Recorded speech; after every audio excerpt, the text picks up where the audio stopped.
अखिल भारतीय लोधा लोधी लोध महासभेचे राष्ट्रीय अधिवेशन खारघर येथे संपन्न झाले। ह्या राष्ट्रीय अधिवेशनाला संपूर्ण देशभरातून अनेक मान्यवर उपस्थित राहिले। अनेक मान्यवरांनी उपस्थित राहून या महासभेला संबोधित केले। खारघर येथे राष्ट्रीय कार्यकारिणी अधिवेशन मोठ्या उत्साहात संपन्न झाले, अशी माहिती सुप्रसिद्ध उद्योजक ज्ञानेश्वर खरपुरिया यांनी यावेळी कोकण दर्पणशी बोलताना दिली। अखिल भारतीय लोधा लोधी लोध महासभाने नवी मुंबई खारघर येथे 2 दिवसीय राष्ट्रीय अधिवेशन आयोजित केले होते। त्या अधिवेशनाला भारतातून, दिल्लीतून किंवा केंद्रातून कॅबिनेट मंत्री, राज्यातून राज्यमंत्री अशी येऊन या कार्यक्रमाला सगळ्यांनी शुभेच्छा दिल्या।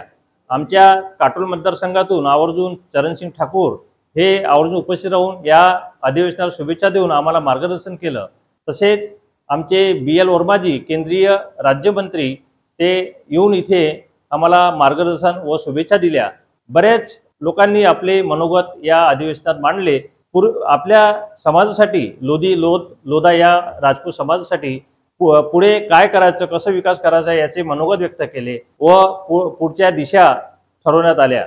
या अधिवेशनामध्ये बरेच ठराव पास करण्यात आले। त्या पुढे आपल्या शिक्षणासाठी काय करायचं, समाजासाठी काय विकास कसं करायचं सगळ्यांनी मनोगत करून ठराव पास करण्यात आले। हा अधिवेशन आज संपला आहे असे आमच्या अध्यक्षांनी जाहीर केले आणि या अधिवेशनाला जवळपास भारताच्या कानाकोपऱ्यातून 1000 ते 1200 लोक उपस्थित होते व त्यांनी या अधिवेशनाचं आणि पुढे आपल्या समाजाचा कसा विकास व्हावा याचा सगळ्या मान्यवरांकडून आपले आशीर्वाद घेतले।